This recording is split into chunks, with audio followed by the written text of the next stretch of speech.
How your attitude should be. Be attitudes. And so we looked and tried to find 8 people who would be able to bring out what a particular beatitude looked like in our world today. So all these people lived in the last 50 years, and they were all people who in one way made one of the beatitudes stellar. So we're going to take a look at briefly each one of these.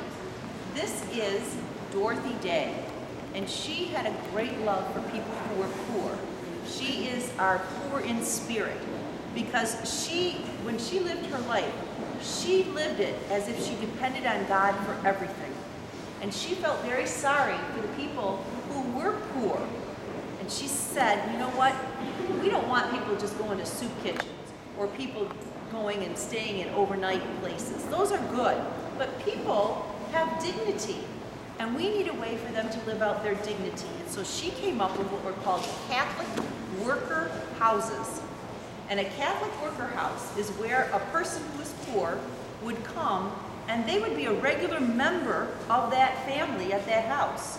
So if somebody had to do the dishes, somebody had to do the laundry, someone had to do the cutting of the grass, everybody had a job to do. And they could live there, and they could be a regular member of that house, and then when they had enough money, or they had a job, or something worked for them, then they could go on and they could live in their own place. We have one of these Catholic worker houses right here in Detroit, and it's called Day House, and Father Tom Lumpkin is the priest who is in charge of this house. And my kids used to go there when I would go to prayer groups there, and my one daughter, she was probably 6 or 7 at the time, and the television set was kind of old, and so it was Blue Barney. That's she always says. She goes, "Are you talking about that Blue Barney place, Mom?" I'm like, yes, I'm talking about Blue Barney.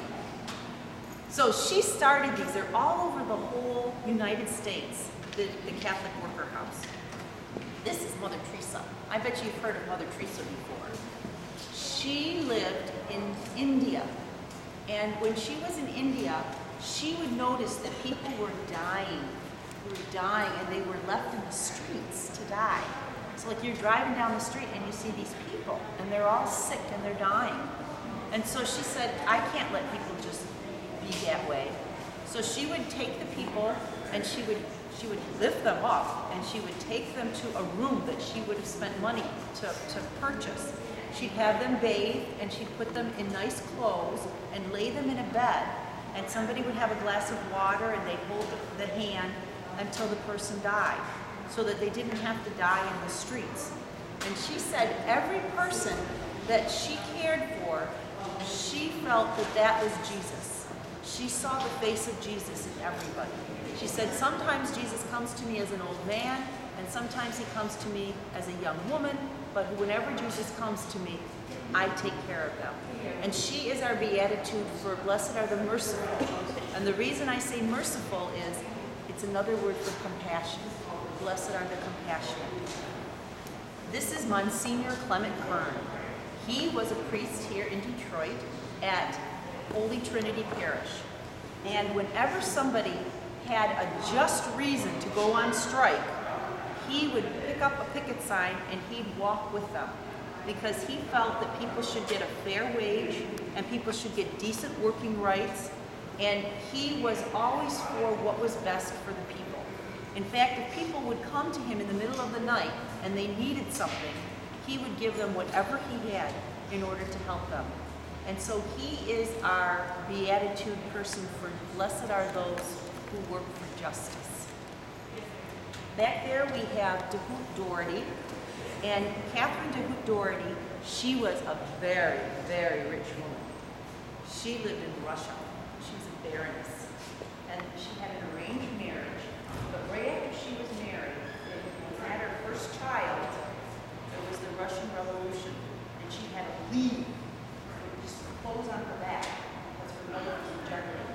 And she was able to find a place to live in Toronto, Canada, and then eventually in New York. And she was able to find a job washing people's laundry. Every day she felt that Jesus was talking to her. and telling her that he had a special job for her. And she said, you can't have a special job for me. I'm just a lady who does laundry. And she said, no, Jesus kept at it and kept at it. And finally, I found out, she says in her journals, that I was supposed to start a house that people could come and live at while they did good things for the people in the community. They're called Madonna houses. And so these people would make a commitment to live in this house, and they would love Jesus while they were living in this house, and then anybody in the area who needed help, they would go and help them. So some cities, they need a soup kitchen. So the Madonna house would provide a soup kitchen. Sometimes they needed a children's program, so they would provide that. Now here in Michigan, we have one Madonna house, and it's way up in, let's see, it's way up in Alpena, and it provides spiritual nourishment, education for the people in that town. So if they wanted a Bible study, they could go to the Madonna house and they would learn about Jesus in a Bible study. This person here, she's got the little girl with her. Her name is Jean Donovan, and she was very, very, very rich, and she was quite snooty. I say that because I used to work as a campus minister at the University of Michigan in Dearborn, and my coworker happened to have gone to school with Jean, and she said that in the 3rd grade, Jean was a spoiled brat. Well, something must have happened to Jean, and she must have had a change of heart because she joined the Mariannol Missions, and she went down as a missionary, a layperson. She didn't become a nun, but she went down as a layperson with the Mariannols to El Salvador. And when she was in El Salvador, they gave her the job of being with little children in an orphanage. Well, the children in the orphanage would grow more children and more children and more children, because what would happen is that in El Salvador at that time, during the middle of the night, the military soldiers would come into a little village and they would round up the parents, and the parents would disappear. And in the morning, sometimes unfortunately the children saw their parents disappear, there would be all these children with no mommies and daddies. And so Jean would go down there and she would gather the children together and take them back to the orphanage. And she loved these children, and she knew that they were hurting terribly. Well, she also had a boyfriend, and he wanted to marry her. And he was back here in the United States. And he said, you've got to come back, we're gonna get married. And she said, I'll come, I just have to take care of the children. Well, after a while, he said, if you don't come back, we're not getting married. And she said, okay, let me make a deal with you. I will come back. Let me just go to the airport. There's 2 sisters that are coming in for a conference. Let me go pick them up at the airport, bring them back, and then I will get on an airplane and I'll come back to the United States. And he goes, okay. So she and another woman go to the airport and they pick up the 2 sisters, and they're driving back in their Jeep. When a military truck comes along and blocks their path, they pull the women out, the 4 women out of the Jeep. They hurt them, and then they kill them. They throw them into a grave, and the next day they're found. Jean Donovan stayed in El Salvador because she could not leave the children who were mourning. And she is our beatitude person, for blessed are those who mourn. This is Tagashi Nage. Tagashi Nage was 1,200 yards from ground zero when they bombed Nagasaki, Japan with the atomic bomb. He was doing research across the street. They used the Catholic Church steeple as ground zero for the dropping of the bomb. After the destruction, and in fact his wife died, they found her with the cross of her rosary, and with the dust would have been her body. She was disintegrated, and all they found was the cross that would have been what she was holding onto the rosary that morning at 9 o'clock. He goes back to the house, and he sets up a little hut outside of what would have been the house because it was gone. He lived there for 3 years, and he prayed, and he tried to make sense of what happened. He eventually said, I believe that perhaps God use the Catholics as a sacrificial lamb to the whole world to say, look at how crazy and insane it is to solve problems with violence, where all these people are killed and all of this horrible tragedy takes place. And so he won a new Nobel Peace Prize for his writings. And he showed us that we need to find nonviolent ways to solve our problems. And so that's the Beatitude statue that he stands for. This is Martin Luther King Jr. What, honey? Yes, he did. Very good for you. He gave a speech here in Detroit in March of 1963. And I share that with you. It's trivial, but I got 10 cents off my Caribou coffee a couple of weeks ago because I knew that. So file it away.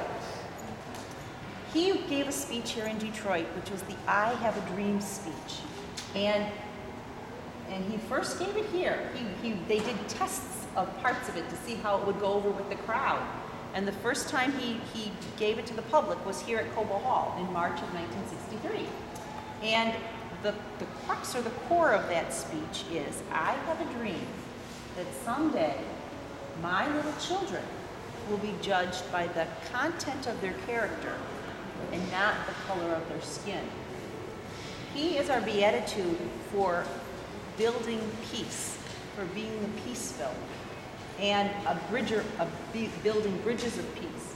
And I think he's done a wonderful job, because I have an 11-year-old daughter. Does anybody 11? 10?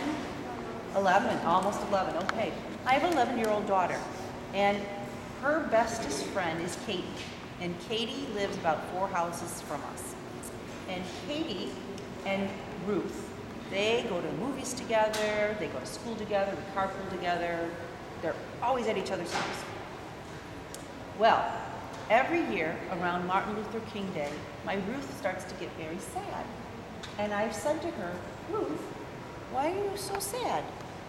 And she tells me, Mom, do you know they said in school that if I had lived like 50 years, 60 years ago, Katie and I couldn't have gone to the movies together. Katie and I couldn't even drink from the same water fountain together. Katie and I couldn't go to school together. I can't believe, Mom, that Katie and I couldn't do these things together. And I think to myself, it's absurd to you guys. It's absurd to my daughter that people couldn't do things together because they had different skin color. And then I think about what he said. He has really changed the minds and the hearts of people in our world, that we do look at the content of people's character and not the color of their skin. And you guys belong to a generation that can say, we take people as they are and we make friends with all people. So I'm proud of what has happened because of Martin Luther King changing our minds and our hearts about this. And our last Beatitude statue is Archbishop Oscar Romero. He actually was in El Salvador with Jean Donovan. And he was the Archbishop, and the reason they picked him was he got along really nice with all the rich landowners. There were a lot of rich people in El Salvador and more poor people. But he got along with the rich people very well. Well, one day, one of his friends who was a priest came to him and said, Oscar, the military is killing priests. And he said, that's preposterous. Nobody kills Catholic priests. And he says, Oscar, open your eyes. They're killing Catholic priests. A couple months later, that friend was dead. So Oscar Romero said, I'm going to go and start looking into this. And he went into those villages where those parents would disappear. We know now where the parents went. They would be taken, they'd be taken in an airplane, and they'd be shot and thrown out into the ocean. And they just disappeared. So Oscar Romero started to look into this. And when he went into those villages, he saw the people. And he heard about what their difficulties were. And eventually, he got on the PA system, the radio, the television, all of the ways that he could communicate. And he said, You are all Catholics, those in the military and those in the villages. Jesus says, thou shalt not kill. Jesus does not want you to kill your brothers and sisters in Christ. So I order the military to not kill another El Salvadorian person. Well, 2 weeks later, he is saying Mass in the Sisters' Chapel, and he's consecrating the Eucharist when a lone gunman comes in and shoots him dead right on the altar. He said just before this all happened, someday an archbishop will die, but the truth of God will live on in the El Salvadorian people. And to this day, he is in the process of becoming a saint. He stands for the beatitude, "Our blessed are those who are persecuted for my sake.